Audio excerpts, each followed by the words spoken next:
From downtown Detroit, Local 4 Live starts right now. And thank you for joining us on Local 4 Live. I'm Priya Mann in for Nick Monticelli. Good morning to everyone watching on Click on Detroit, Local 4 Plus, and streaming on YouTube. And of course, good morning to those listening to us on the go, thanks to the Click On app. We have plenty of conversations happening in the next 2 hours. We're looking at the markets and what's going to happen when the Feds make its decision regarding interest rates. We're also talking with a financial expert on what the interest rates means for your wallets. Plus, a budget battle is brewing in Lansing. We're breaking down the fight to secure a new budget before a potential government shutdown. And tempers are flaring on Capitol Hill, the heated exchange between lawmakers and the FBI director, and how yesterday's hearing was just the beginning.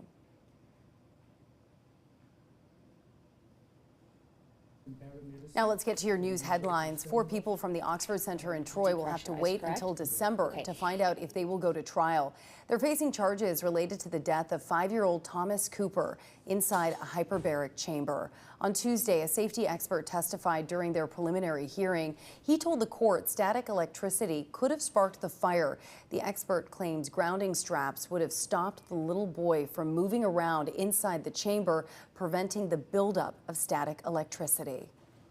So at the moment that happens, there's increased risk because there's this sheet in between the patient and the conductive mattress. So as long as the sheet remains over the mattress, the risk is not there. The problem is if you move the sheet off the mattress and you then touch the mattress, you're going to ground the patient. Isn't that a good thing? No. Well, it's a good thing ultimately, but the problem is that the patient has charge and then grounds against the mattress, you're going to get a spark. It's going to discharge. It doesn't discharge on a nice, long, slow curve. It's an instantaneous discharge. All 4 employees, including the CEO, face charges from second-degree murder to involuntary manslaughter. They have all pleaded not guilty and will return to court in December. You can find all of our coverage on this story on clickondetroit.com. South Lyon schools are closed for the 3rd day in a row because of a cyber issue. School leaders say they can't access network systems or phones because of a, quote, network interruption. They're working with cybersecurity experts to get things back up and running. The good news, they say no student's personal information was compromised. Vice President J.D. Vance is coming to Michigan today. He will tour the precision metal stamping facility in Howell. Vance is expected to talk about President Trump's tax cuts for working families and businesses.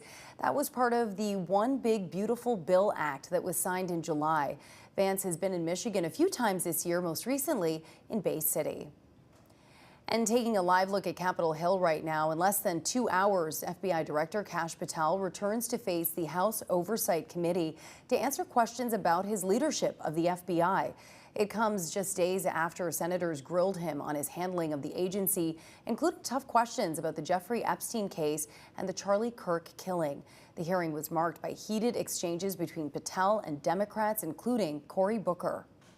You claim that you have a suspect in a serious assassination. Whoops, then you don't have a suspect. But here's the thing, Mr. Patel. I think you're not going to be around long. That rant of false information does not bring this country together. If you want to work on bringing this country, it's my time, not yours. My God.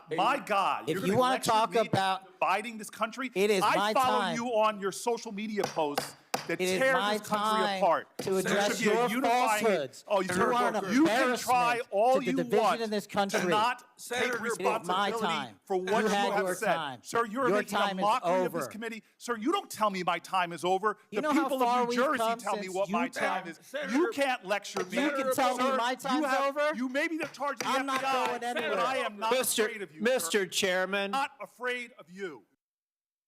Well, many Republicans defending the FBI director. However, many are urging him to be more transparent, especially in regards to the Jeffrey Epstein files. Now let's talk about your money as the Federal Reserve gets ready to meet for a second day. This afternoon, the Fed is expected to make a decision on a rate cut. Analysts think a quarter-point cut could be coming. You're looking live at the stock futures, which are trending lower for the NASDAQ and S&P 500. The Dow is currently trending up. And the Fed weighs both inflation and unemployment rates when making interest rate decisions. So let's look at both of those numbers right now. August numbers show the prices we pay are up nearly 3% compared to a year ago. So, for example, the price of coffee is up 20% over the past year, and eggs are 11% higher than this time last year. As for unemployment, just 22,000 jobs were added in August. The official hiring rate is stuck at levels last seen in 2013. It now takes about 10 weeks on average for someone who is out of work to find a job. So to talk about all of this and how it impacts you, we're joined by Brandon Walsh, the president and founder of Catalyst Solutions Group, based right here in Detroit. Thank you for joining us. Priya, thank you so much for having me. So why don't we first start with what could we see today? Well, odds are we're going to see to your point, what you mentioned before, is a 0.25% cut in interest rates. It would be seen as a measured approach by the Fed, mostly baked into the market already, so we might not see a whole lot of changes, but odds are that's what we'll see. If there's if there's a surprise, we might see a 0.5 percentage point cut, but that would be, could be a little bit more of a shock to the market. We know that the president has been pushing for some of these cuts for quite some time now, applying pressure, trying to see if that can happen. What would that mean for the everyday consumer? How could that impact us? Well, a 0.25 percentage point cut, you won't see a whole lot for the average consumer. Okay. Like I said, the market's mostly factored that in so far since the last comments that the Fed chair made when he was in Wyoming. So you might see the market should hold steady. Okay. You might see some easing of interest rates on things like mortgages, credit card rates, auto loan rates. So there could be an opportunity for some refinancing, but it's something that we'd have to see. We wouldn't see right away. Might have to wait a few days or a few weeks, see what happens there, and there might be some opportunities there. Yeah, the one thing that kind of piqued my interest that you were talking about are mortgage rates, because we've seen the housing market and everything that's happened since the pandemic.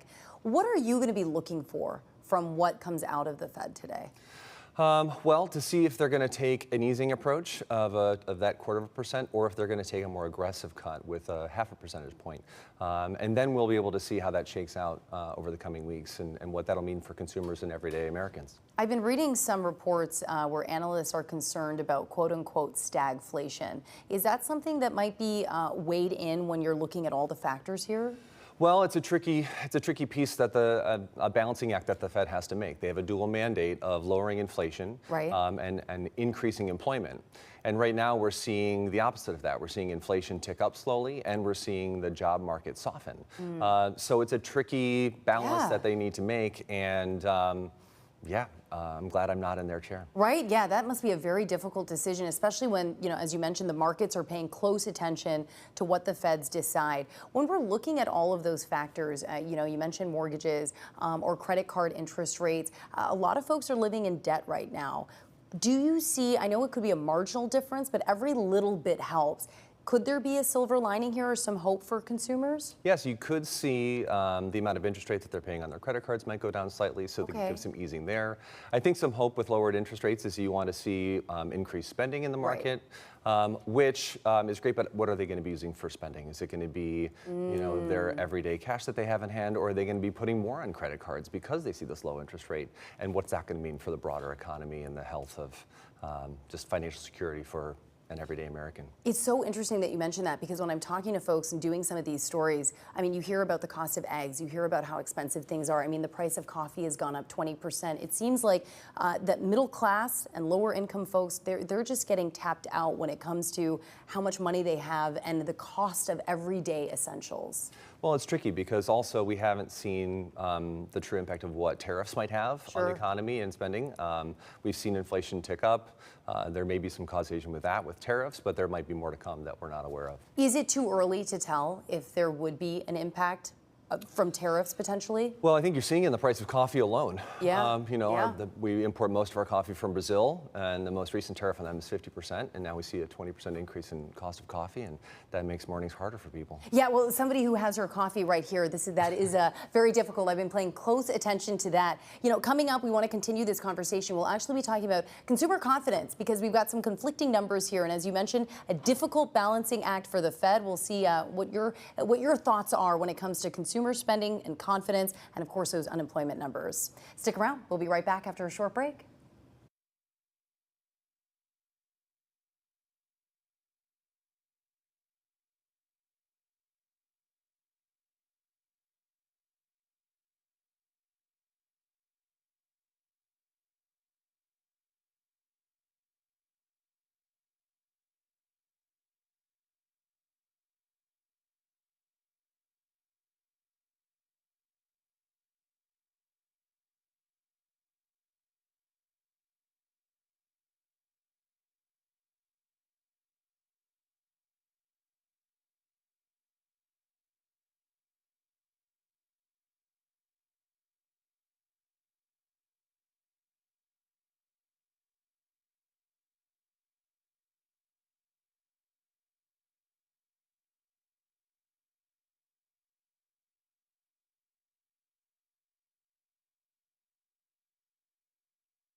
We are back now with Brendan Walsh, the president and founder of Catalyst Solutions Group. Thank you for joining us. My pleasure, thank you. So we're talking about consumer confidence, and what I've been reading from the reports is consumer confidence is slightly down, but spending continues to kind of stay where it's at. How do you make sense of those numbers?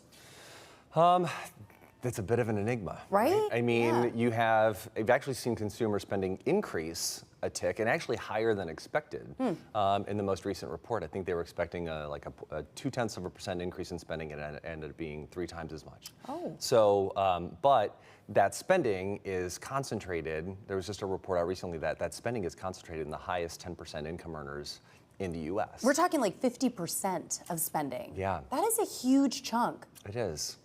When you hear that, when you hear about all this spending concentrated with one group, you know, historically we've talked about the middle class. You need the middle class in order to sustain the economy. But if 50% of spending is now being done by the top, you know, by the 10%, what does that mean for an everyday shopper? Well, for the economy, it puts it in a very precarious situation. If that 10% decides to change their spending habits, if they decide to spend less, what does that mean for the broader economy? Since consumer spending makes up such a significant part of our gross domestic product, that can have a really negative impact if they change their spending habits. But you'll also see that the highest income earners it's easier for them to shoulder increasing costs and inflation, from impacts of tariffs, what have you, where that's going to be much more felt in the working class, middle class, where it's going to be harder for them to stomach increases in the cost of coffee. Do you think that's why consumer confidence is trending downward? I think it could be a good reason why. I don't know for sure, but it would make sense. It seems very logical, because just the slightest increase in costs of your everyday goods in the grocery store is going to have a far more impact on your middle class households. Yeah, just eggs alone. I mean, that's the #1 item in the grocery store that I hear about the most. Also talking numbers when it comes to unemployment, these stats, the unemployment rate has been creeping up. It's now 4.3%, the highest point since October 2021. When you combine where prices are going with that unemployment number, what is your thoughts on that? Well, I mean, if you have more people that are having a harder time finding a job, and you have increasing prices, that can make it a really tricky spot for Americans. And how does the interest rate then play a role, or how can the feds help kind of either boost consumer confidence, or we create an environment where you can have more hiring? Well, again, that's that fine line that the Fed has to toe with keeping inflation down and costs down for everyday Americans, but also increasing employment. And how do we do that? How do we do that? Yeah, Neither of us know, but but that's because it's so complicated. There are so many different layers here, whether we're talking different industries, the potential for tariffs, you know, and also international trade. I mean, so much of our commerce relies on the rest of the world. And so if that changes, you do have a little bit of a lag time there as we're trying to readjust, right? Yeah, well, and there's so much uncertainty. Exactly. Because we don't know what's going to happen with our different trade partners, and the president might be renegotiating the deal that we have with the UK right now, as he's going to be overseas. So we don't know. There's so much uncertainty, whether it's for business owners or just your average everyday American. It's hard to plan when you don't know what it's going to look like. Should people be alarmed, or have we gone through periods like this before? I don't think there's a cause to raise alarm right now. Again, the changes that you're going to see from the Fed today are either going to be very measured with that 0.25% cut. If it's that half a percent cut, we might see some alarm in the markets. But I don't think there's any reason to be raising alarms just yet. Well, thank you so much for taking the time to talk with us today. We've got the U.S. futures up on the board right now. The S&P 500 and NASDAQ both down, but the Dow Jones is up. And of course, we will be waiting for that announcement from the Feds later today. Thank you so much for joining us, Brendan. Priya, thank you so much for having me. And we will be right back, but first, do the Spartans and Wolverines have what it takes? We are hearing from the guys of Detroit Sports Plus as Michigan and MSU get ready to take on Big Ten teams. And also taking a live look over Windsor this morning, a staple of summer here in Detroit. It's coming back. Get ready to mark your calendars for the Grand Prix. We'll have details coming up.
Getting a live look at the Detroit skyline this morning. And Detroiters, it is time to rev those engines and mark your calendars. We now know when the 2026 Chevrolet Detroit Grand Prix, presented by Lear, is racing back into town.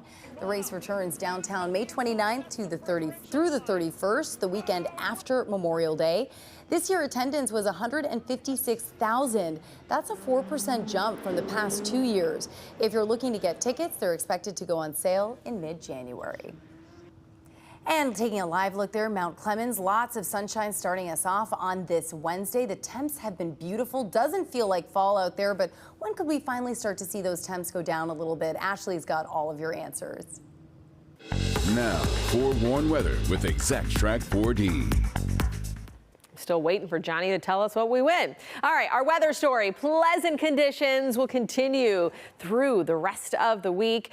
Now that means we're above average. Now, if you are really itching for the rain, and I get outdoor plants is great when it's dry, but the lawn probably a little crisp, or if you're still trying to water the flowers, you'd like to have a break for a day, right? Well, we have rain chances returning for a part of the weekend, but it times out well for outdoor activities because I think this is going to be past sunset as we head into your Sunday evening. Forecasted planner. So we do have the warm and sunny conditions that will continue to roll on throughout the day. Plenty of sun where you need the sunglasses, and you also need the sunscreen. And that also goes for if you're heading out to Comerica Park, because the sun isn't going to set until after that first pitch. And so we have the evening game over at Comerica Park for today, right around 80 degrees at that first pitch. Overall, a pretty mild evening, and you certainly are not worrying about a tarp going on the field. We'll be in the low 70s with the dry conditions by game's end. So warmer conditions will roll on. 86 degrees for the high come tomorrow, and we'll be right around 80 degrees as we go into the weekend. So that keeps us above that average of 73. Your Local 4 game of the week will be really pleasant come Friday. So 74 for kickoff with a few clouds, otherwise pleasant 60s by game's end. And that's going to be for all folks across the metro area. So when does the rain come? Well, we will have those rain chances that will be increasing by after sunset Sunday. And this has been a pretty consistent timeline with this data for a couple days. So after about 9 or 10 o'clock, I think is when that rain will be rolling in. And you could have maybe a sprinkle or two or isolated shower lasting into the early part of Monday. But if you notice across the region, there's quite a bit of moisture and it dances around us for a bit. And I think that there will be the chance for some off and on showers for your Monday, Tuesday, even into Wednesday of next week. So that's going to begin a more rainy pattern compared to the drier stretch that we've been in. Hurricane season. So historically speaking, we're right around the peak, just after the peak of the season, but we'll be in hurricane season until November. So tracking the tropics right now, we do have that disturbance that will likely become a tropical storm within the next day. Right now it's Tropical Depression 7. It has a trajectory to the west northwest. And so by the time we get into early next week, this could then be elevated to a Category 1 hurricane early in the week. And we'll have to see what ends up happening beyond that, because this could end up coming towards the U.S. So we'll have to wait and see, and if it gains momentum. But your 7-day forecast, we will be in the 80s through the rest of the week, either side of 80 into the weekend. Even those overnight lows are on the mild side, but we'll take the warmer than average conditions into next week.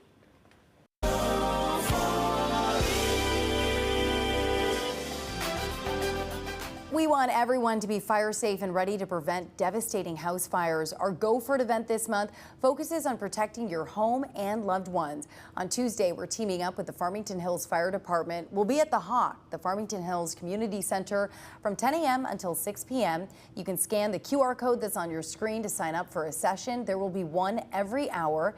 You'll learn how to spot hidden dangers, develop an escape plan, and the proper care of lithium-ion batteries. We hope to see you there. We're trying to reach a compromise before the deadline. Next, we're heading to Lansing to break down the budget battle before a possible government shutdown.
I'm Priya Mann with a Local 4 News update. Today, the man accused of killing his niece, Neziah Harris, will be in court.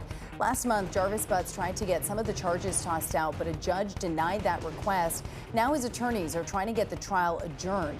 A judge will make that decision today. Butts is accused of sexually assaulting and killing his 13-year-old niece, Neziah Harris. You can find all of our coverage on this case on clickondetroit.com. Another 90 minutes of Local 4 Live is coming your way on Local 4 Plus and Click on Detroit. Just 2 weeks away from a possible government shutdown here in Michigan, we're breaking down the budget battle in Lansing and how it's going to hit Michiganders. Then the boys of Detroit's Sports Plus, talking college football as Big Ten play begins this weekend. And we're talking roads and a new report concerning our county bridges. Ashley is back with a look at your full forecast in just a few minutes. Keep it here.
From downtown Detroit, Local 4 Live starts right now. Welcome back to Local 4 Live. I'm Priya Mann in for Nick Monticelli this morning, and we're starting at 8:30 with a look at the budget battle that's playing out in Lansing. Lawmakers have just 14 days to come to an agreement on the state budget, or the government will shut down. Both sides at a stalemate right now in the legislature. Last month, House Republicans passed a $54.5 billion spending plan. They say it will cut waste, fraud, and abuse in the state government and redirect the dollars to priorities like public safety and more than $3 billion to repair the state's crumbling bridges and roads. Right now, it's as people are talking, we're making sure that we're coming together and having conversations. Both the House and Senate have passed budgets. Unfortunately, the Senate Democrats have passed a budget that isn't balanced. House Republicans passed a budget where it'll be easier for people to make it here in Michigan.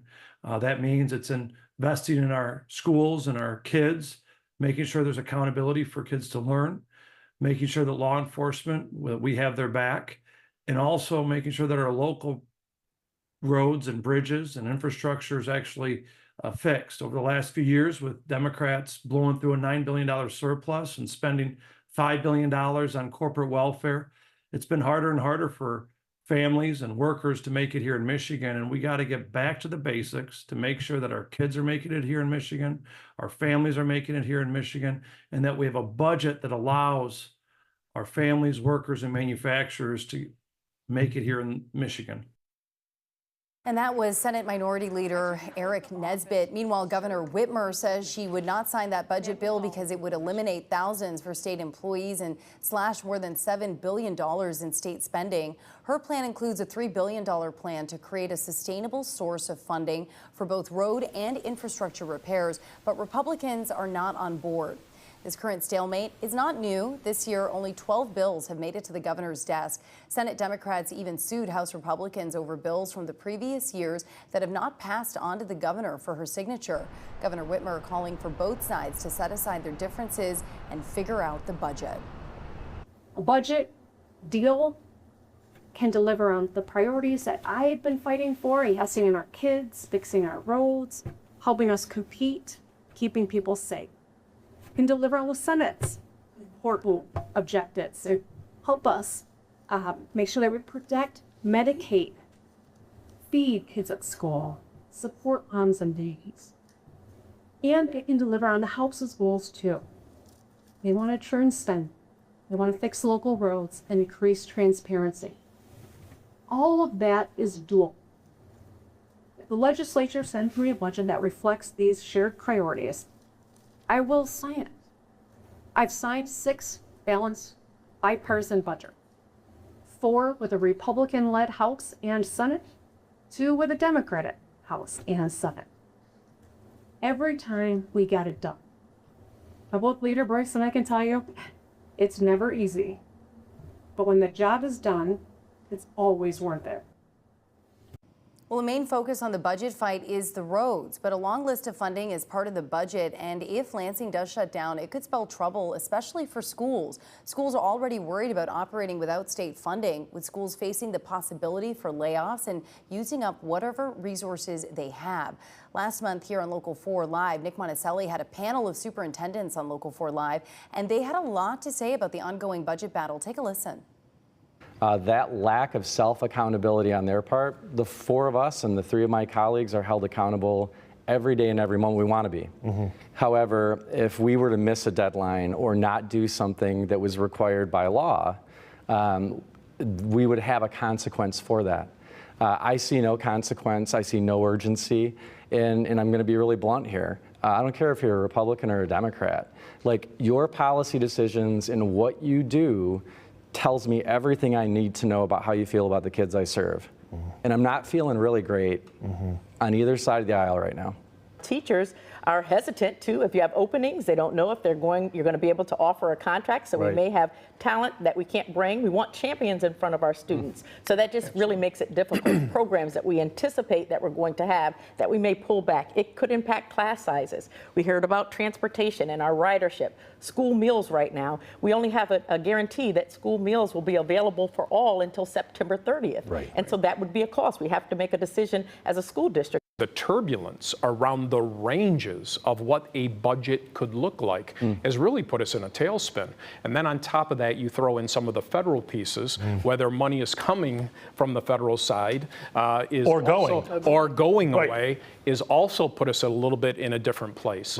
We've always had discussions around budget and what is budget going to look like, but I think the ranges and the turbulence around it has really been a challenge for us this year. But the reality here is this is a Democrat problem, it's a Republican problem, and the governor shares responsibility on this as well. And I'm going to go out there and say that. She is the leader of this state, and there's a way that she needs to bring people inside and in the office and say, look, we got to figure this out. Where are the differences and how do we move forward, because this is ludicrous. It's completely unacceptable, and we are often told as superintendents, do your job. Right, we hear that from parents all the time, and we often probably at every school board meeting, right? And we often hear from the legislature, which is you have to be more fiscally conservative. You need to be more strategic with your budget. Why are we allocating these dollars when we don't see return on investment? We don't even have dollars. So everyone plays their role. Everyone has their responsibility, especially when you run for office. Do your job. Well, other implications we could see if Lansing shuts down: public safety, like police and conservation offices, also our state park system. Right now, the state budget office not saying much other than that they are making backup plans. We spoke to former state budget director under Governor Snyder on what we could face if a shutdown happens. Some of it is just annoying, right? Maybe state parks being closed, drawbridges being up.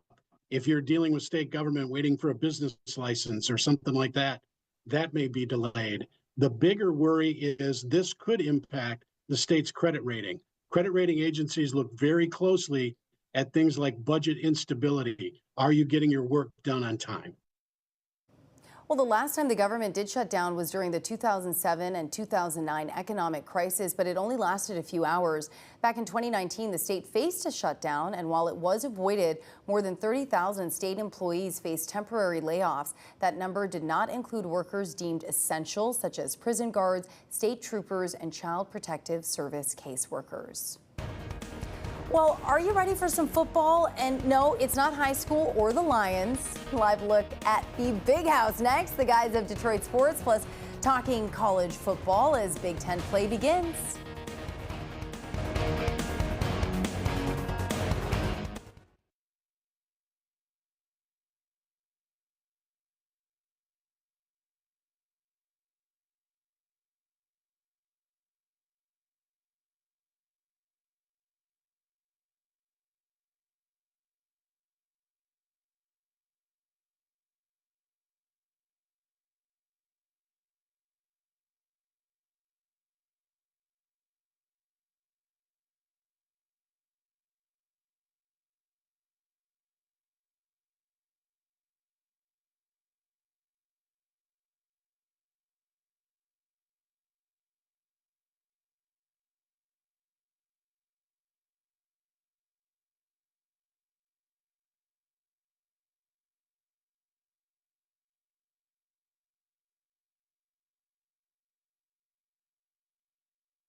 We've been talking Detroit Lions on Sundays and high school football on Fridays, but what about Saturdays? Well, that's all for college football, and this weekend begins Big Ten play for Michigan and Michigan State. Earlier this week, the boys of Detroit Sports Plus broke down how they think the Wolverines and Spartans will do. Take a listen.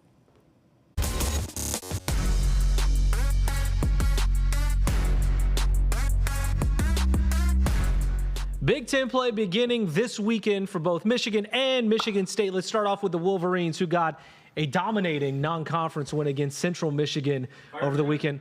Thank you, Ian. I appreciate it.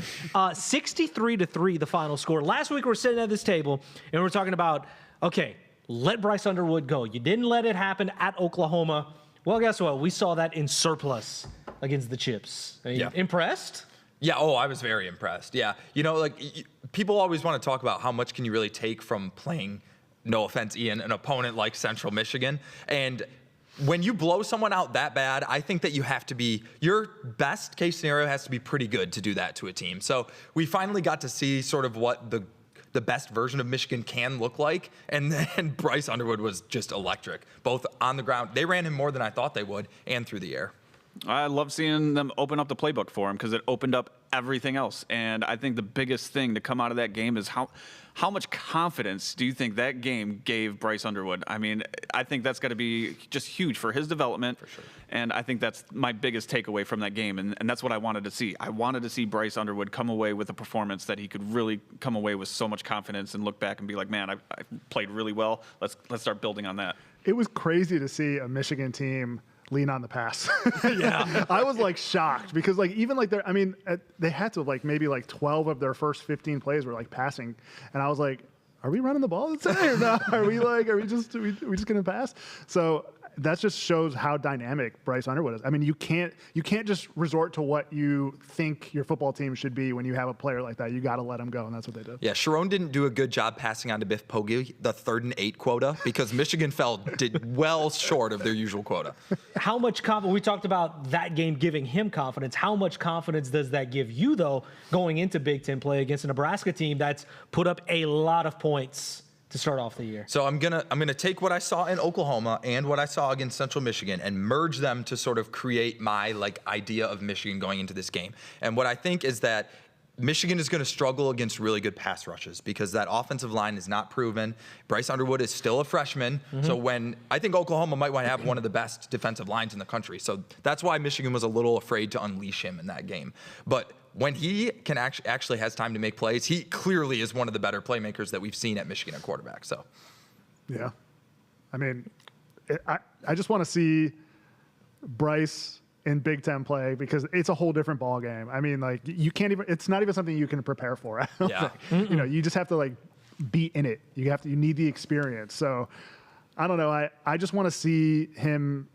Be accurate, be a leader on the field like he has been, have a good game, be competitive. I think Michigan's going to win. Whoa. Yeah. We got an early prediction. Well, you're not the only one. Prediction. You're not the only one because as of right now, they are a 2.5-point favorite on the road against an undefeated Nebraska team. And Patrick Mahomes Jr. Yep. Yeah. Yeah, I mean, I was expecting Michigan to be a slight underdog. I did see that they opened as a small favorite. I understand why, but it does help that Bryce has played in Oklahoma. Usually when you're going on your first Big Ten road game, you've played a couple home games or so the fact that he played in that Oklahoma atmosphere will help, but the Nebraska atmosphere is different than Oklahoma's atmosphere. Even at 2:30 p.m., it won't be quite the same as a night game. But they still eat, that sleep, atmosphere, and breathe football there. Better than what he saw at Oklahoma. So. All right, that game coming up at 3:30 Eastern time this weekend on Saturday should be a good game. Michigan State also heading into Big Ten play, 3-0 to start the year, just like last year. But an impressive win. I mean, final score, it looked impressive, but this was a 17-10 game against an FCS opponent that they had. You're shaking your head already, Ken. Nah, man, Any that was not confidence in the impressive. Spartans? I mean, I have some confidence, but you'd like to see them beat Youngstown State a little more than that. And they allowed way too many points from Youngstown State. A team that calls themselves the Penguins. The Penguins. Come on, man. I was really hoping to see just a blowout shutdown win for the Spartans. They haven't had one of those. I was going to say, Michigan State doesn't do that. A long time. I was like, just let them have it. Let's go. If they played Ben Johnson, they would have stopped at 28 and just not even scored. The score was way too close during parts of that game. I just, I wanted to see more. The USC game is going to be tough for them. You think so? Yeah. I mean, forget the kickoff time at 11 o'clock. 11 o'clock Eastern time. Yeah, I'll be asleep. Not you, by the way. You're going to be asleep? How many? We were talking about percentages earlier. What do you think the percentage of people finishing that game will be? If you're going to stay up till 2 o'clock on the East Coast? Yeah. A lot of Spartan fans. That's about it. Derek Hutchinson. You're watching? Yeah, oh yeah. Go ahead. I'll say this about Michigan State. This was a classic, we just got a huge overtime win against Boston College, and next week we play USC, tweener game where you're like, oh, we really have to play Youngstown. Can we just sim this game real quick and get on to the Big Ten? So yes, the score was ugly and they were only up 7 at halftime, but pretty much the whole second half, it was a 14 to 17 point game. So there was never really worry that they were going to lose the game. I need to see them come out at USC because they played 3 home games. We don't know how good Boston College is. It's good that they're 3-0. If they actually put up a fight or beat USC, then we're talking about a whole different thing this time next week. Yeah, go get one. Yeah. And here's the thing. This is I have a very similar feeling as last year I did with this team because they were 3-0, and then they went to Boston College and lost that game in the rain. They're a 17-point underdog to USC. So we'll see that. And then Nick Marsh, it sounds like he's TBD for the game. I mean, if they don't have him, that's going to be it's game over. That's going to be an uphill battle for that offense, to say the least. But that game is coming up again at 11 p.m. Eastern time at USC on Saturday night. Still more to come on DS. I'm sorry, what was that time? 11 p.m.? We've got some Spartans in studio. You going to be up for that? Oh, these are diehard Spartans who are shaking their head now. Well, then you're going to have to watch the highlights in the morning. And you can watch all of Detroit Sports Plus here on Local 4 and click on Detroit right now. And here we go again. Mother Nature is keeping the summer-like heat wave rolling. Ashley is tracking sunshine and your next chance for rain, but take a look at those picture-perfect skies. We are going to have a beautiful day today, feeling like summer, but those fall-like temps are on the horizon. We'll have details coming up.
Now, forewarned weather with Exact Track 4D. Still waiting for Johnny to tell us what we win. All right, our weather story. Pleasant conditions will continue through the rest of the week. Now that means we're above average. Now, if you are really itching for the rain, and I get outdoor plants is great when it's dry, but the lawn probably a little crisp, or if you're still trying to water the flowers, you'd like to have a break for a day, right? Well, we have rain chances returning for a part of the weekend, but it times out well for outdoor activities because I think this is going to be past sunset as we head into your Sunday evening. Forecasted planner. So we do have the warm and sunny conditions that will continue to roll on throughout the day. Plenty of sun where you need the sunglasses, and you also need the sunscreen. And that also goes for if you're heading out to Comerica Park, because the sun isn't going to set until after that first pitch. And so we have the evening game over at Comerica Park for today, right around 80 degrees at that first pitch. Overall, a pretty mild evening, and you certainly are not worrying about a tarp going on the field. We'll be in the low 70s with the dry conditions by game's end. So warmer conditions will roll on. 86 degrees for the high come tomorrow, and we'll be right around 80 degrees as we go into the weekend. So that keeps us above that average of 73.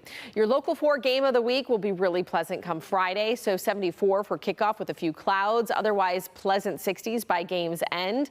And that's going to be for all folks across the metro area. So when does the rain come? Well, we will have those rain chances that will be increasing by after sunset Sunday. And this has been a pretty consistent timeline with this data for a couple days. So after about 9 or 10 o'clock, I think is when that rain will be rolling in. And you could have maybe a sprinkle or two or isolated shower lasting into the early part of Monday. But if you notice across the region, there's quite a bit of moisture and it dances around us for a bit. And I think that there will be the chance for some off and on showers for your Monday, Tuesday, even into Wednesday of next week. So that's going to begin a more rainy pattern compared to the drier stretch that we've been in.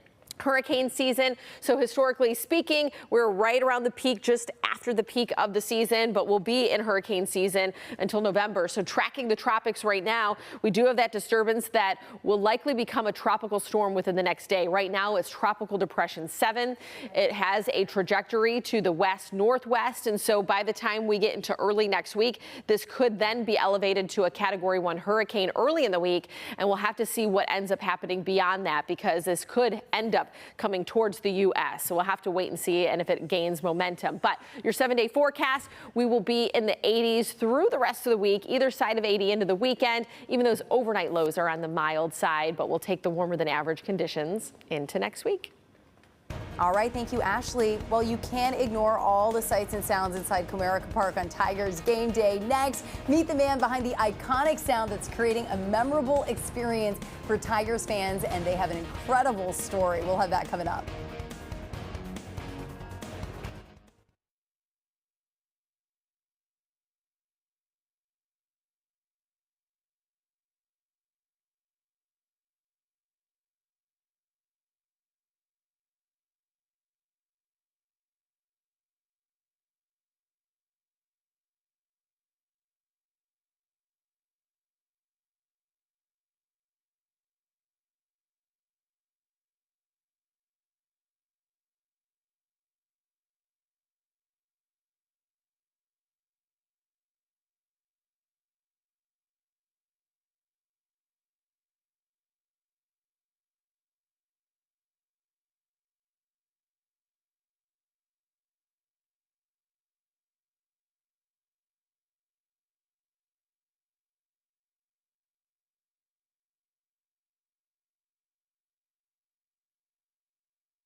Taking a live look over Comerica Park. If you listen closely inside Comerica Park, you'll hear the sound of tradition. The ballpark brought back an organist last season for the first time in 42 years. J. Scott Smith has the story.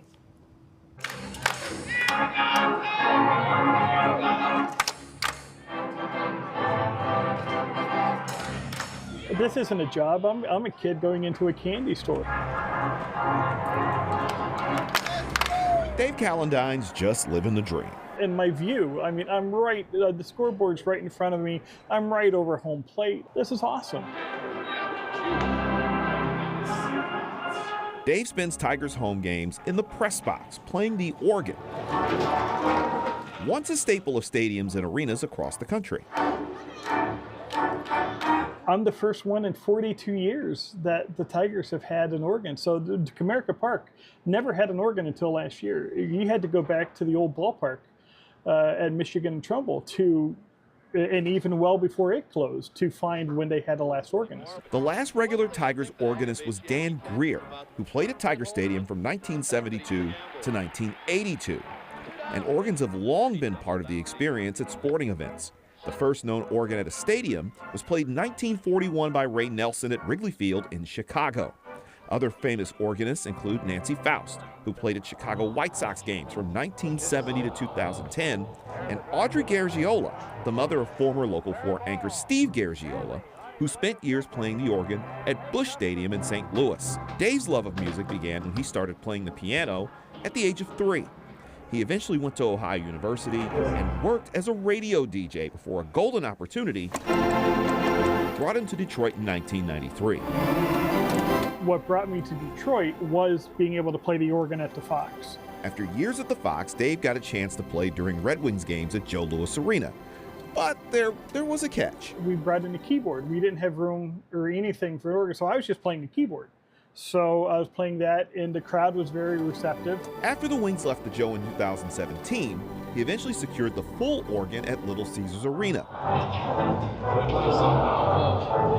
The one Dave plays at Comerica is different from those massive musical monsters. There's a big gaping hole in my living room because this is actually mine.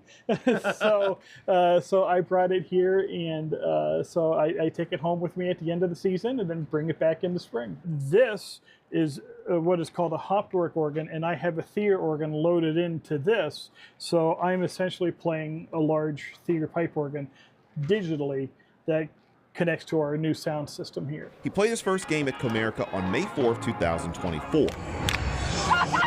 And did select home games throughout last season before going full-time this year.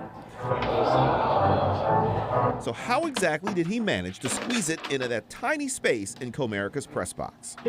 Thankfully, this organ comes apart in many pieces. I jokingly call it the organ from IKEA because everything comes apart in itsy-bitsy pieces. And you're probably wondering, doesn't it get loud in that press box while he's playing? I have a headset on that I'm also talking to the rest of the production staff with, but through that headset, I hear what I'm playing out there. So unless these windows are open, you just hear ambient sound.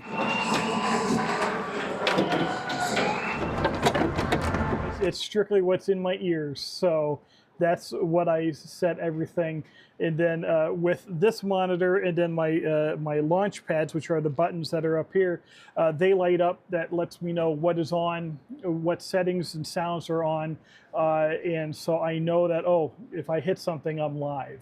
Because I am live the whole game. Dave continues to play at Red Wings games as well as at the Fox.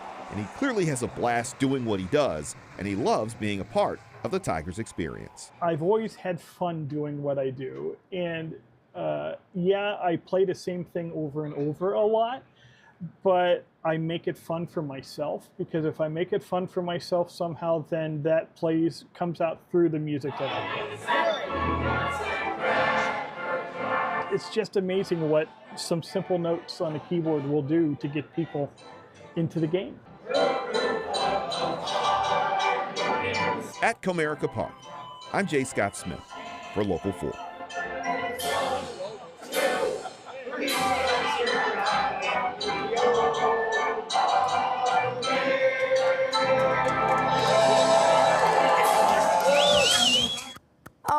great story. Thank you so much, Jay. We've got much more ahead in our next hour of news, including a look at the bridges and roads that we drive, why officials in Michigan are sounding the alarm about the conditions, and what's being done to fix it.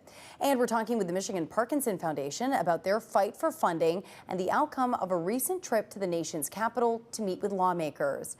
Plus, Hobie Artigue and our partners at State Champs reveal the latest ranking of the top 10 high school football teams in Michigan. The Power Poll is coming up. And we have more news and weather in our next hour. Stay with us, taking a live look over at Comerica Park. We'll be right back.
From downtown Detroit, Local 4 Live starts right now.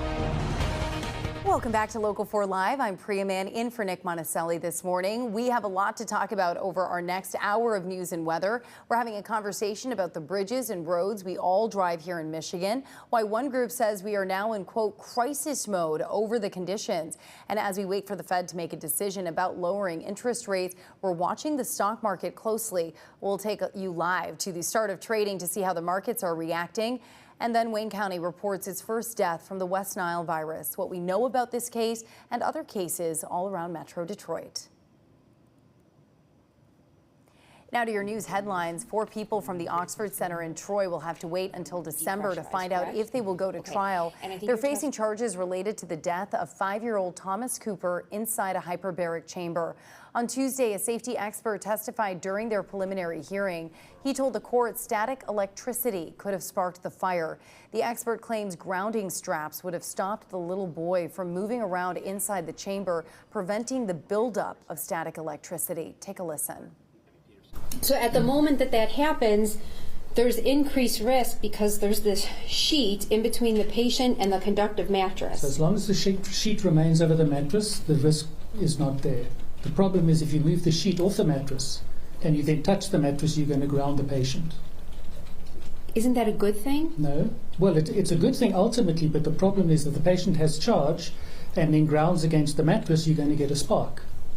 It's going to discharge. It doesn't discharge on a nice, long, slow curve. It's an instantaneous discharge. All 4 employees, including the CEO, face charges from second-degree murder to involuntary manslaughter. They have all pleaded not guilty and will return to court in December. You can find complete coverage of this story on clickondetroit.com.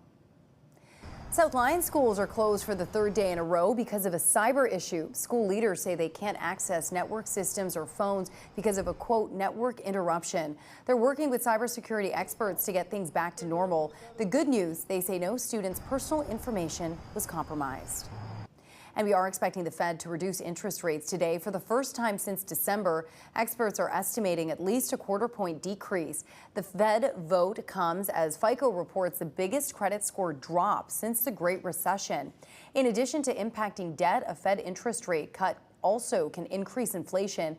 In our next half hour, we'll take you live to the opening of the stock market to see how investors are reacting to today's expected announcement. Vice President J.D. Vance is coming to Michigan today. He's set to tour the precision metal stamping facility in Howell.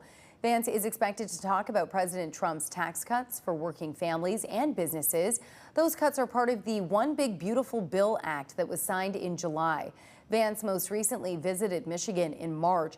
Local 4 plans to be there for his visit and will bring you coverage later on Local 4 and Click on Detroit. It has been about 2.5 months since Michigan lawmakers missed their July 1st deadline to get a budget passed. Now they only have 2 weeks to get everyone on the same page before a possible government shutdown. And with the approaching deadline, many are wondering what could happen if both sides can't meet in the middle. My budget team will continue to participate in all the conversations, but putting up the votes and actually passing the budget is the legislature's responsibility. We're now 2 weeks away from the state's budget deadline. Lawmakers have until October 1st to pass it, but so far neither side in Lansing is willing to budge. If there is a government shutdown, that means state workers might not get paid. School districts could lose programs like free lunches. State parks might close, and some road projects could be put on hold. We spoke with Senate Minority Leader Eric Nesbitt, who is also running for governor. We can get this done.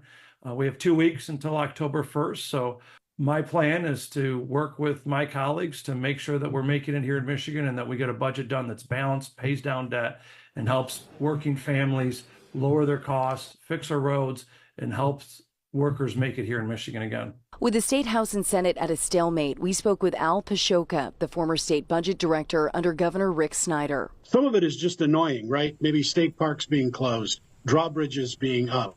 If you're dealing with state government waiting for a business license or something like that, that may be delayed. The bigger worry is this could impact the state's credit rating. Credit rating agencies look very closely at things like budget instability. Are you getting your work done on time? And while there's been a lot of focus on education and public safety, the Michigan DNR is concerned, saying if a budget isn't passed, hundreds of jobs and programs could be cut. Now to a conversation about the condition of the roads and bridges we drive here in Michigan. We know road funding, of course, a hot topic in the state legislature right now, with Democrats and Republicans still unable to agree on a budget. A new report from the County Road Association of Michigan finds there is a concerning shortfall in money to repair our bridges. The association finds repair costs have surged 32%, and right now 72 bridges statewide are currently closed, 77 are rated in critical condition, and another 255 are considered to be in serious condition.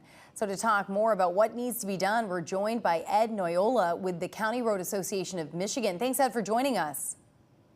Thank you for having me. So when we think about how many roads and bridges we drive through and then you think that they could be crumbling or in need of repair, how dire is it? It's getting so critical that we are becoming more and more nervous of the fact that we can't address these bridge issues. The study that we did, which was an independent study by an engineering firm, found that we have gone up 32%. As far as cost from the last report that we did 2 years ago. So we do this every 2 years, and we discover the 6 categories are bridges, buildings and maintenance, maintenance itself, equipment, federal aid systems, federal aid roads, and non-federal aid roads. Non-federal aid roads are the ones that are really in critical condition right now. We saw a 8% uptick in that category. What do you think is the reason why we're seeing that 32% increase? Well, number one, we've increased the number of bridges from 153 over the last 10 years. Okay. And it's not because there are new rivers, it's because of engineering standards and environmental standards. So our bridges need to be increased in size and capacity, deck capacity. So when there are some factors that are out of our control, I mean, aging infrastructure is a problem not facing just Metro Detroit, but really across the country. How do we tackle that as costs continue to rise? Well, that's what the legislature and the governor are trying to do right now, is to address a problem that's been going on for decades. Let's be honest, I've been doing this, well, I actually started in the transportation business in '72. So I've been around a long time. I've seen a lot of things done to try to make improvements. But every time we do something, it's a good first step. There's never a follow-up. And this level of funding is going to make a major impact. Our report shows that we need about $2.4 billion annually to continue making substantial improvements. The Department of Transportation is also saying that they need an additional $2 billion. So you can see that there is a shortfall here in every category. We don't know where the municipalities are, but I'm sure they're in dire straits just as much as we are. I mean, when you're talking about billions annually, it's kind of hard to wrap your head around that number. It's really interesting that you mentioned you've been doing this since 1972. Have you ever seen a situation like this? Has it ever been this bad? No. It had been, and then every time that we increased the fuel tax to try to address this or adjust the registration fees, you saw a little uptick in improvements and work being done on our infrastructure, but at the end of the day, it levels out. And then in 2015, we did another increase in revenue and adjusted the registration fees. And again, you saw that increase in work being done, but that's leveling off. And now it's leveling off. And actually, it's probably going to start coming down because consumption of fuel is going down. We have more and more efficient vehicles out there on the road right now, and alternative energy vehicles. There's so many layers to this, and you might focus on one and then not realize some of those unintended consequences. We've been focused a lot on what's happening in Lansing with a potential government shutdown on the horizon. What would you say to lawmakers when you see the State House and the Senate really at a stalemate right now? All we can do is ask them to sit down and focus on what the problem is and how to come up with a solution. We're here to provide what the need is. MDOT showed what the need was. So we've provided enough information. They realize what the need is, and they're talking all three categories, or all three groups, the Senate, the House, and the governor are talking about $3 billion more. How they get there, that's up to them to decide what cuts or fuel tax or increases that they think are needed. So we're just sitting here waiting with our hands out and offering to help in any way possible.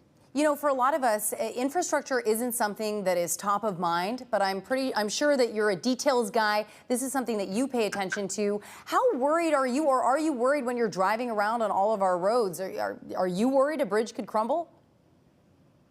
Absolutely. But you look at any survey over the past 2 decades, and roads and road condition is always number 1 or number 2 in the eyes of the public.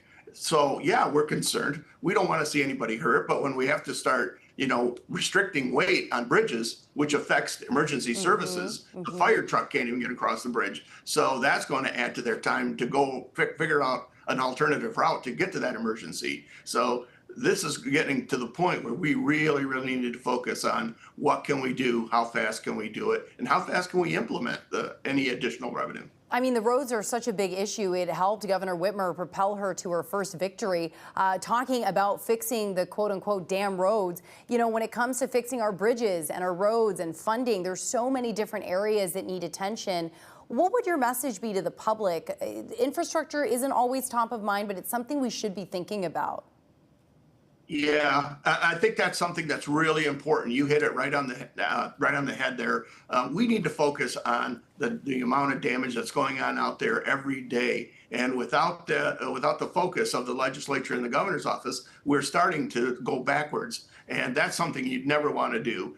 We like to say here, everything begins and ends in somebody's driveway. And the legislature or the House and the governor are all focused on local roads. Your subdivision streets, your neighborhood streets, your local roads. Those low volume roads are what's really been neglected or not been efficiently taken care of. So we need to start focusing on those local roads to make those neighborhood streets and subdivision roads better. All right, last question. What is your hope? We've got 2 weeks. Maybe a deal can be reached and we can get a budget passed. What is your hope?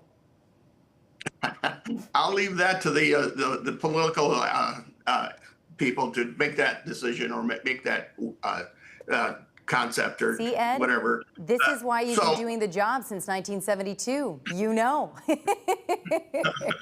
I've been around the block a few hundred times, yes. Yeah, you have. We just got to make sure those blocks are a little safer for all of us to drive. Ed, thank you so much for your time and shedding light on this very important topic. We appreciate it. Thank you for having me.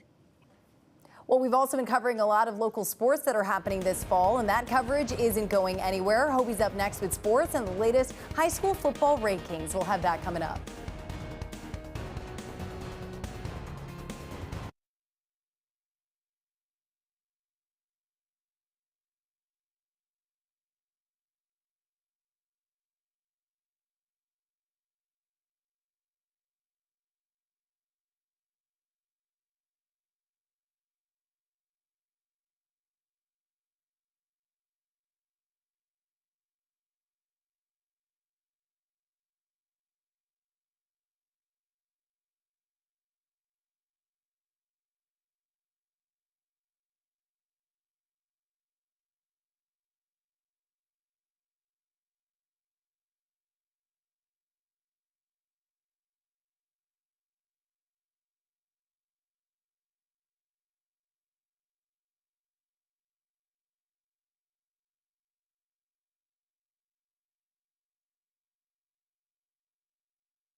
Another big week of high school football is on tap, and there is a shakeup in our weekly power poll with our partners at State Champs. Hobie Artigue has a look at this week's top 10.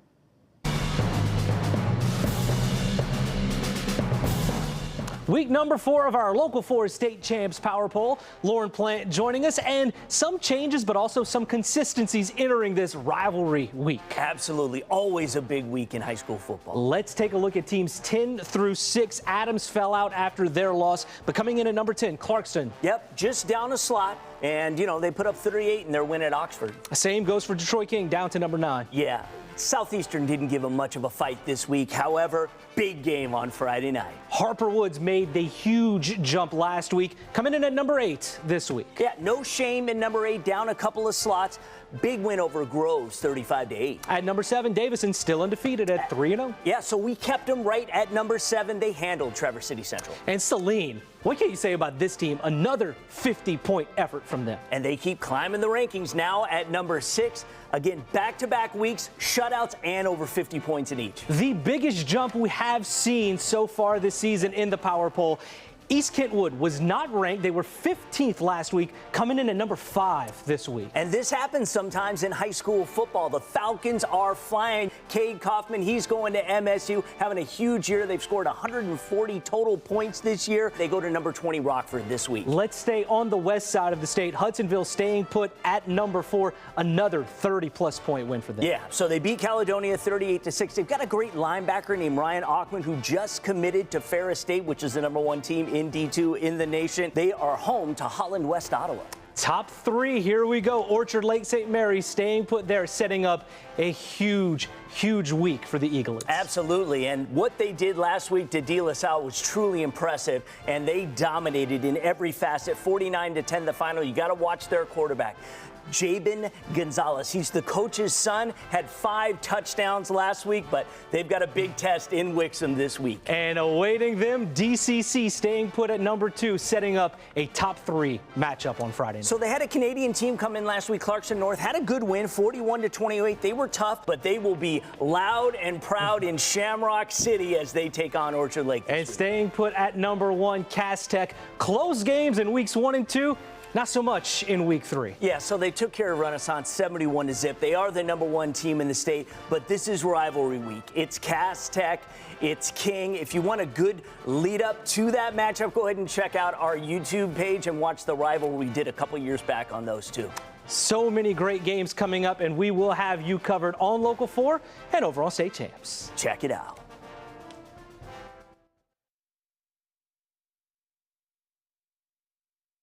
Brought to you, of course, by our Sterling Heights State Champs Game Time Live and presented by Hungry Howie's. Our Local 4 Game of the Week features 2 schools coming off some close wins in week 3. You can catch Sterling Heights Stevenson take on Macomb Dakota at 7 p.m. as they both put their undefeated records on the line, and you can watch it for free right here on Local 4 Plus.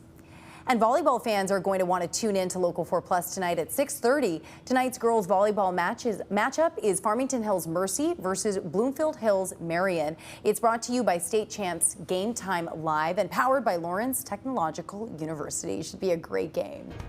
Well, more cars are on the road, but less people are dying in car crashes. That's according to a new traffic study. We'll break down the numbers coming up.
Let's take a live look at our Southfield traffic this morning. Some new data finds traffic fatalities in America are on the decline. The National Highway Traffic Safety Administration says traffic deaths are down by more than 8% this year. The study says just over 17,000 people lost their lives in car accidents between January and June. However, that's down from more than 18,000 in the same time period last year. Experts say it even comes as travel is on the rise this year as well. And we do want to take a live look outside where we've got lots of sunshine and picture perfect conditions, and it feels like summer out there, but when could we finally start to feel like fall again? Ashley's got your 7-day forecast. Now, forewarned weather with Exact Track 4D. Still waiting for Johnny to tell us what we win. All right, our weather story. Pleasant conditions will continue through the rest of the week. Now that means we're above average. Now, if you are really itching for the rain, and I get outdoor plants is great when it's dry, but the lawn probably a little crisp, or if you're still trying to water the flowers, you'd like to have a break for a day, right? Well, we have rain chances returning for a part of the weekend, but it times out well for outdoor activities because I think this is going to be past sunset as we head into your Sunday evening. Forecasted planner. So we do have the warm and sunny conditions that will continue to roll on throughout the day. Plenty of sun where you need the sunglasses, and you also need the sunscreen. And that also goes for if you're heading out to Comerica Park, because the sun isn't going to set until after that first pitch. And so we have the evening game over at Comerica Park for today, right around 80 degrees at that first pitch. Overall, a pretty mild evening, and you certainly are not worrying about a tarp going on the field. We'll be in the low 70s with the dry conditions by game's end. So warmer conditions will roll on. 86 degrees for the high come tomorrow, and we'll be right around 80 degrees as we go into the weekend. So that keeps us above that average of 73. Your Local 4 game of the week will be really pleasant come Friday. So 74 for kickoff with a few clouds, otherwise pleasant 60s by game's end.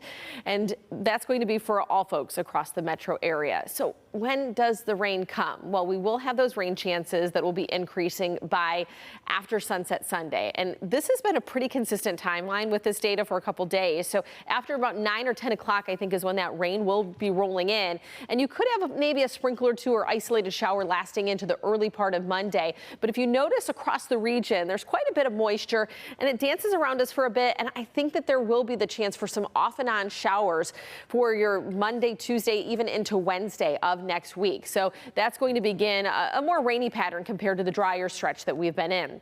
Hurricane season. So historically speaking, we're right around the peak, just after the peak of the season, but we'll be in hurricane season until November. So tracking the tropics right now, we do have that disturbance that will likely become a tropical storm within the next day. Right now it's Tropical Depression 7.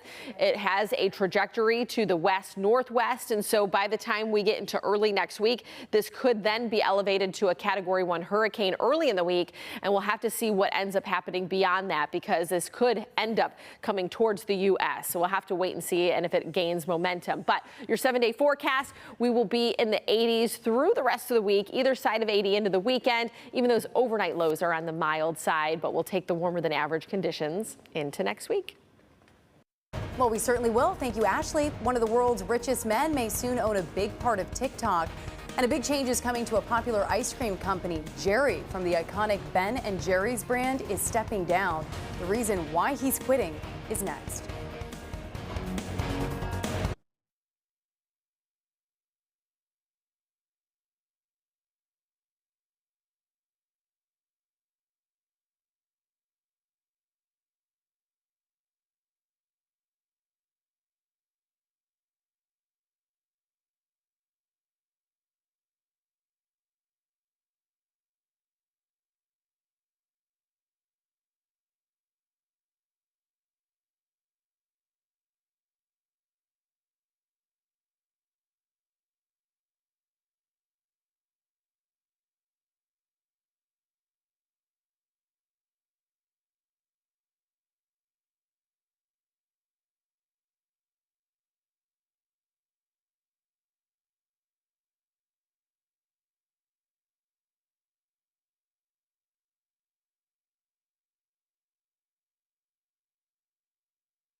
More developments now in the plan for Chinese company ByteDance to sell off TikTok's U.S. operation. The investor group set to buy will include Oracle and Silver Lake. This week, for the fourth time, President Trump pushed back the deadline for ByteDance to divest, now until December 16th. According to the Wall Street Journal, the framework deal calls for roughly 80% of TikTok's U.S. business to be owned by the investors group. The TikTok deal is on the agenda for Trump and Chinese President Xi to discuss when they meet on Friday. You know, before the age of social media, many parents told their kids making videos on YouTube would never pay off. But a recent announcement from the company suggests those parents might be wrong. YouTube says in the past 4 years alone, it's paid out over $100 billion to creators. The social media giant says the surge has been fueled in part by growing viewership on TVs, with the number of channels making more than $100,000 jumped 45% year over year. The milestone comes as the Google-owned platform marks its 20th year and pushes to cement itself as one of the world's most lucrative media businesses. Ben & Jerry's co-founder Jerry Greenfield has quit. He's been with the company for 47 years, and his reasoning, a disagreement with Unilever, the company Ben & Jerry's was sold to. Part of the deal was to continue pursuing their values. Greenfield and his co-founder, Ben Cohen, continued speaking out in support of human rights for 20 years. He said recently that has changed. The founders asked Unilever to operate their formal company independently. Unilever said no and denies it's silencing the founders.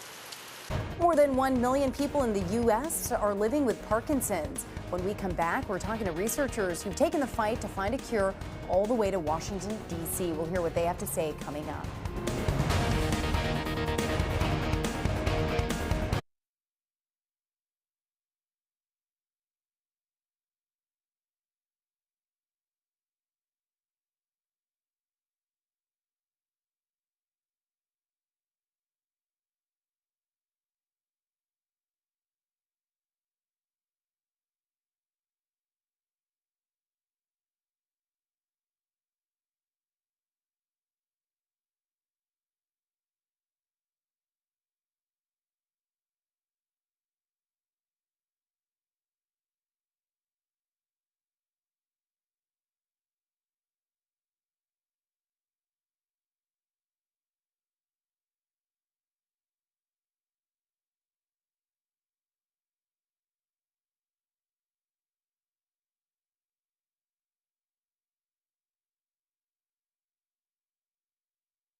From downtown Detroit, Local 4 Live starts right now. Welcome back to Local 4 Live. I'm Priya Mann in for Nick Monticelli this morning. Thanks for watching. We want to take a live look at the big board on Wall Street right now. Wall Street saw a slight pullback yesterday, with traders staying cautious ahead of today's big Fed decision. The Nasdaq and S&P 500 slipped 0.1%, the Dow falling 0.3%. We'll keep you updated if that Fed decision changes rates. Today, the man accused of killing his niece, Neziah Harris, will be in court. Last month, Jarvis Butts tried to get some of those charges tossed out, but a judge denied that request. Now his attorneys are trying to get the jury trial adjourned. A judge will make that decision today. Butts is accused of sexually assaulting and killing his 13-year-old niece, Neziah Harris. You can find complete coverage of this story on Click on Detroit. And as you get kids ready for the school bus or head out the door to get to work, we have an important safety reminder. Bloomfield Township Police are warning drivers you will be fined if you pass a bus. Take a look at this video police posted on Facebook. It shows a car driving around a stopped bus. Oh my goodness, under Michigan law, that's illegal. School buses can have cameras to catch drivers, and police will issue tickets. Saving a few seconds of time to go around that bus puts students at risk. It will also cost you a $500 fine. Health officials are raising concerns after confirming a Wayne County resident died from West Nile virus. Experts haven't said exactly where the person lived, but they confirmed the individual was older and had underlying health issues. So far this year, Michigan has reported 17 human cases of West Nile. Most people who get it don't show any symptoms, but if you're over the age of 50 or have health problems, you're more likely to get sick.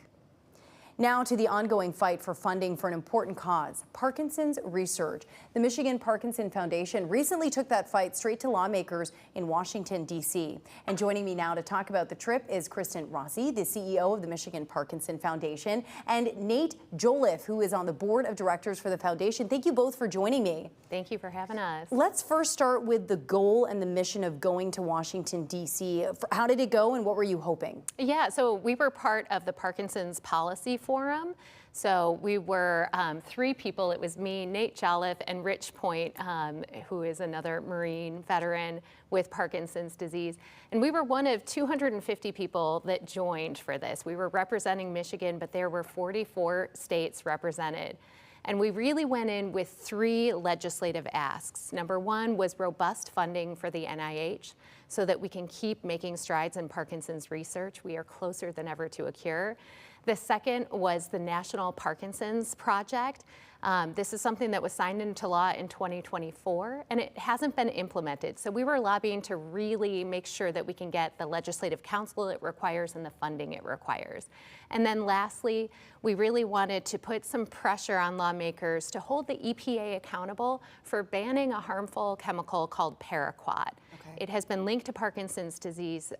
It is banned in even the countries that produce it. It's banned in 70 other countries, but not here in the United States. So we really want to make sure that the EPA takes action on this. It's been under review since 2022. So that was one of our big asks. So how do you feel coming back from Washington? Did we move the needle? Really good, yeah. It really felt like we had a voice. Can you talk about that a little bit? You know, there were legislative goals, but you really are the face of it. You're somebody who is living with Parkinson's, and hearing your story is so impactful. Well, thank you. So former Marine, was active duty from 1984 to 1990. And during that time I spent at Camp Lejeune and service-connected, diagnosed with Parkinson's in July of 2021. So I am not alone. There's so many others that are out there that have the same type of situation where they're really battling through this terrible disease. I want to start by saying thank you for your service and also the bravery to go to Washington and share your story. What was that like for you? It was really energizing. There's so much work that we do behind the scenes and helping our constituents, if you will, in the Parkinson's community. So we really got an opportunity to talk and work with them side by side as we met down with our legislative leadership. And I saw you nodding your head a little bit while she was listing off all of these goals. These seem to be very pertinent, some goals that if we could achieve them could really change drastically the lives of people living with Parkinson's. Yes, absolutely. So not only the veterans, but others as well that are non-military service personnel or veterans. There's so much out there that we really had to work with our legislative aides and the connection points that we had there face to face. So that was a lot better than emails and other modes of communication. We were literally next to them, and the organization did a great job in promoting that and getting the right people to Washington. You mean you didn't want to do it over Zoom? No, too much Zoom. Too much Zoom. In person. Yeah, in for person. sure. So.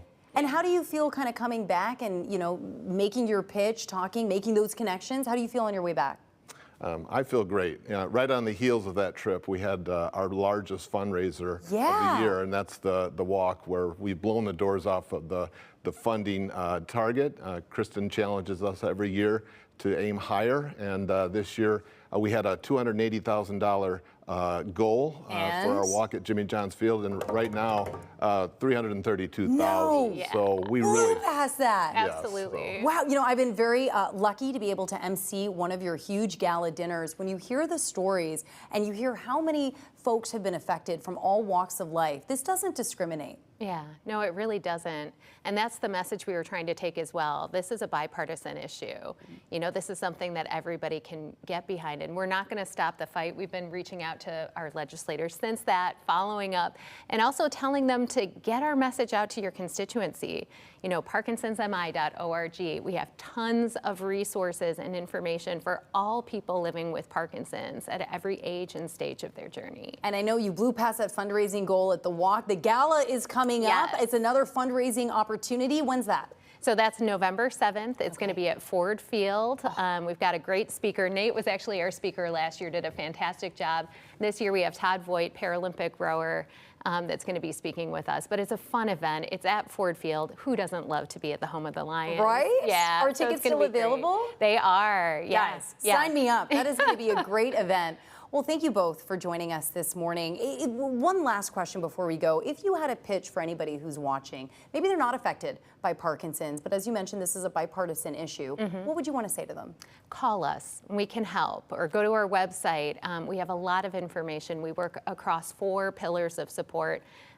Community, exercise, education, and respite. We are here for you. Please give us a call. Yeah, you're an incredible resource. Anything else you want to say? She couldn't have said it better. I agree. Thank you both for joining us, and congratulations on your trip to Washington, and excited to see what comes of it. Thank you very much. Thank you both. Well, from one visit to Washington to a presidential visit in the UK, you're looking live in London. We'll get that shot up in just a second, where President Trump is meeting with royals and lawmakers. The big items on his agenda that could impact everyone back home. We'll show you some visuals when we come back.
Happening right now, President Trump is visiting the UK for a second state visit. You're looking there live, and you can see people are gathered outside of Windsor Castle. The president's visit comes as the countries work on trade deals. Alice Barr is in England with the other items on the president's agenda. Hi there. We've seen protests already outside Windsor Castle. The president and royal family's ceremonial events will all take place inside the castle walls in a sign of the extraordinary security presence underway and in place for the state visit. President Trump arriving in the UK for an unprecedented second state visit by an American president. The royal reception at Windsor Castle, hosted by King Charles. He's been a friend of mine for a long time, and everybody respects him. With pageantry marked by full military honors and secured by an extraordinary police presence on land, air, and water. We're going to be doing high visibility patrols, some searching, some specialist searching in and around the area. In one sign of tightened security, an open carriage ride for the president, first lady, and the royal family set to be contained inside the castle grounds and out of public view, with a heightened threat environment prompting a top-to-bottom review. A review of the routes being taken, the premises, the residents they're staying at, looking at any buildings that overlook those areas. Protesters already gathering outside Windsor, some unfurling a giant photo of President Trump with Jeffrey Epstein, the scandal over the late sex offender rearing its head in the UK after the Prime Minister fired the British ambassador to the U.S. amid new details about his ties to Epstein. Protesters also speaking out on the escalating wars in Gaza and Ukraine, as President Trump again pressured Ukrainian President Zelensky to end the war Russia started. He's going to have to get going and make a deal. Solidarity for Ukraine sure to be top of mind in 2 days of meetings with one of America's closest allies. The day's events will culminate in a royal banquet inside Windsor Castle. Tomorrow, President Trump heads to meet with UK Prime Minister Keir Starmer, and trade is set to feature prominently on the agenda. The president said that the Prime Minister wants to refine the U.S.-UK trade deal during their visit. From Windsor Castle, I'm Alice Barr. Back to you. All right, thank you, Alice. And this is all happening as 4 people are behind bars in the UK after a stunt at Windsor Castle involving President Trump. Police say images were projected onto the castle Tuesday night, including a photo of Trump with Epstein from 1997, as well as Trump's mugshot from his Georgia case. Police called it, quote, malicious communications, and added that any unauthorized activity around the castle is taken extremely seriously. Taking another live look at Capitol Hill right now, where FBI Director Kash Patel is back to face the House Oversight Committee to answer questions about his leadership of the FBI. It comes just a day after senators grilled him on his handling of the agency, including tough questions about the Jeffrey Epstein case and the Charlie Kirk killing.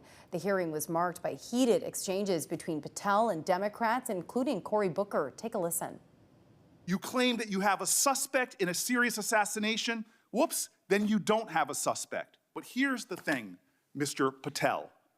I think you're not going to be around long. That rant of false information does not bring this country together. If you want to work on bringing this country, it's my time, not yours. My God. If you want to talk about dividing this country, it is my I follow time. you on your social media posts that It is tear my this country time apart. to address your falsehoods. Oh, You are an you can embarrassment try all to the you division want in this country. to not Senator, take it is responsibility my time. for what You you had have your said. time. Sir, you're Your making time a is mockery of this over. committee. Sir, you don't tell me my time is over. You The know how people far of New we've Jersey come tell me since what my Utah? time is. Senator, You can't lecture me. you can tell me Sir, my time's over? You may be the charge of the I'm not FBI, going anywhere. but I am not afraid of you. Mr. Chairman. Not afraid of you. Well, Patel faces criticism for his handling of the Epstein files release and the investigation into Charlie Kirk's murder. Sources say some in the Justice Department voiced concerns after he discussed evidence on Fox News. Many Republicans, though, defending the FBI director. However, many are also urging him to be more transparent, especially in regards to the Jeffrey Epstein files. Well, a question for you. Did you eat breakfast this morning? I did. Dr. McGeorge is in with the results from a study on how missing the first meal of the day impacts all of us, including children. And how long can we expect this warmer weather to stick around? Ashley's full forecast is coming up after the break.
Well, here's a question for you. Is it okay for kids to skip breakfast? We often hear that it's the most important meal of the day, but some parents say their kids just aren't interested, and teens are often too rushed. Our Dr. Frank McGeorge has a closer look at the benefits kids may be missing if they skip a morning meal and how to find a better compromise.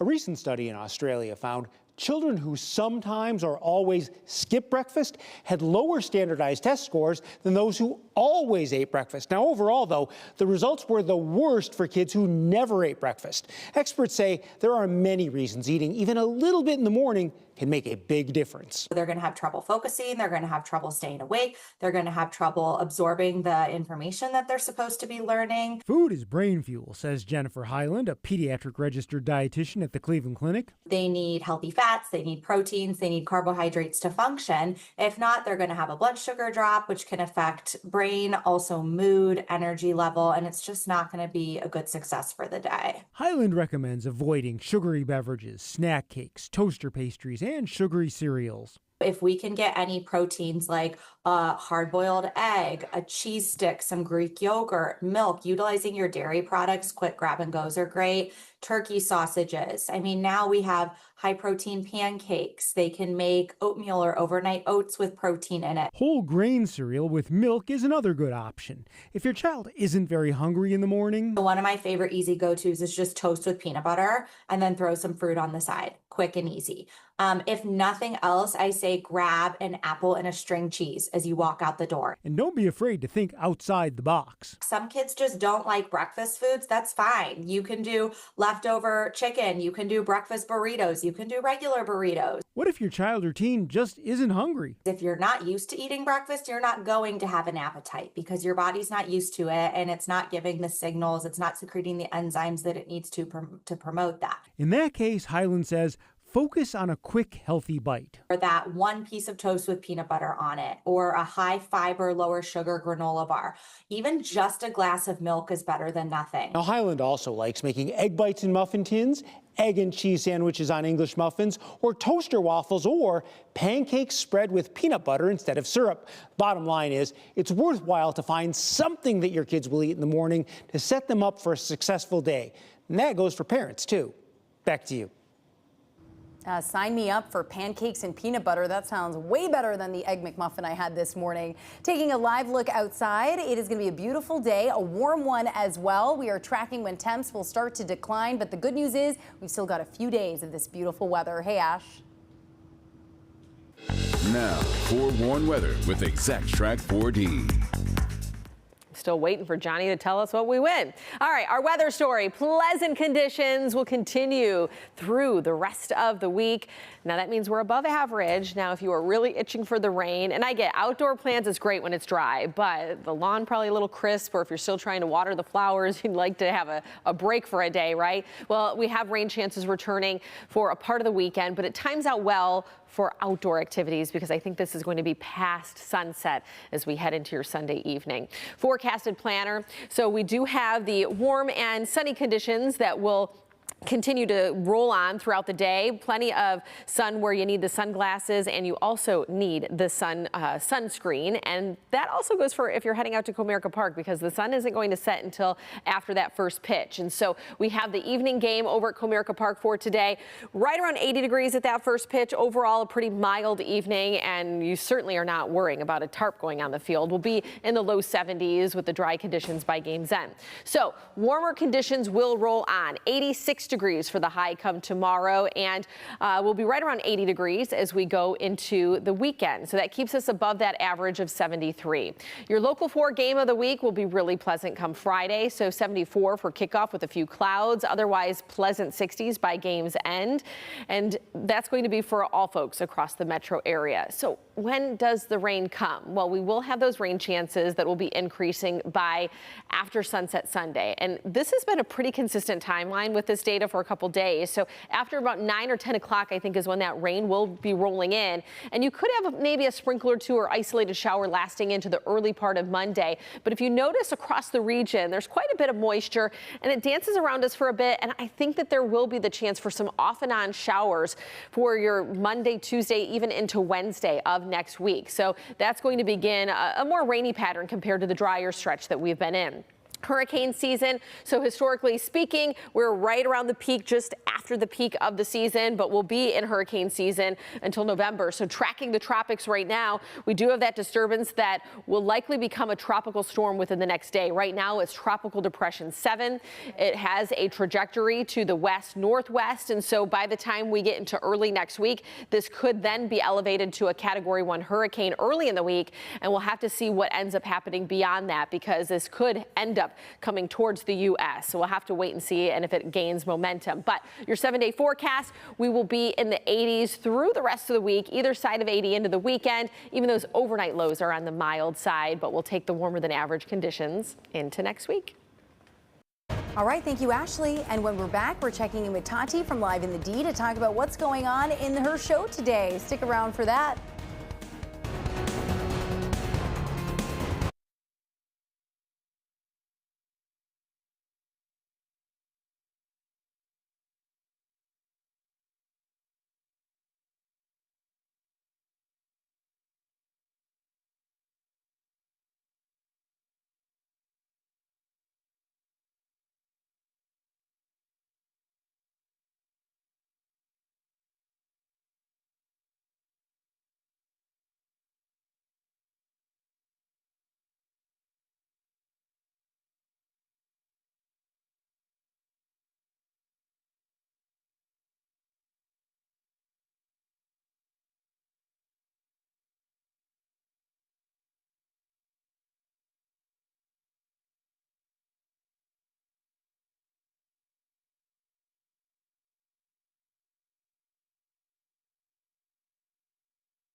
Well, you send them and we show them. That's Nick's mantra for our My Picks of the day. And today's My Pick is from Michael over in West Bloomfield, showing, oh, an adorable deer he got a photo of. And you can even see, oh, his little tongue. Oh, he's just ready there. Look at little Bambi. Remember, anyone can submit these types of photos under the My Picks tab on clickondetroit.com, and you might see it on air. And we have so much more coming up throughout the day here on Local 4. Tati from Live in the D is here to show us what's ahead, and you've got an exciting show as always. We really do. So today it is all about Dine in the D. That's our segment that we run every single Friday that features a different restaurant in Metro Detroit. So today you are going to get 1 full hour of restaurants from brunch to Mediterranean to Italian, everything that you could possibly want. Bring your appetite, because if you're not hungry when you start watching it, you will be after. Are they bringing some samples? They're not, unfortunately. Okay, well, yesterday we were well fed, so Yes. you know what? Today we'll just talk about these great restaurants, and the good thing is there's so many to choose from. So many, and we're such a foodie town now. This is actually a foodie destination. When I have people come and visit me, they tell me where they want us to go. Really? Absolutely. What was like the one last spot that they were like, we got to check this out, Tati? The last one was, of course, Babel Fair. Oh. Because everybody hears about that. I mean, they were in the New York Times, they had James Beard recognitions, but you know, we got it going on. What can I say? Exactly, exactly. That's going to be great. Yeah, it's going to be amazing. And then Thursday, we're going to do something really interesting. It is a bridal bar crawl. Oh. Just an excuse for ladies to wear their bridal gowns again for a good cause, raise some money. And then Friday, we will be out live at Yates Cider Mill for an entire cider mill inspired show. Oh, are you going to be wearing any flannel? Or too early? Too warm for it? Too warm for it. Too warm for it. Okay. I had this little prairie dress I wanted to wear, but it's going to be way too... And you know what? I knew exactly. You know what I'm talking about. It's going to be too warm, but we'll do our best. Okay, a prairie dress it is. All right, I love it. Thank you so much, Tati. Thank you, Priya. It'll be a great show. Hopefully I can tag along on Friday. That sounds like a great assignment. Come with. Well, thanks for joining us for Local 4 Live. More news and weather is ahead on Local 4 Plus and always on clickondetroit.com. Have a great day, guys.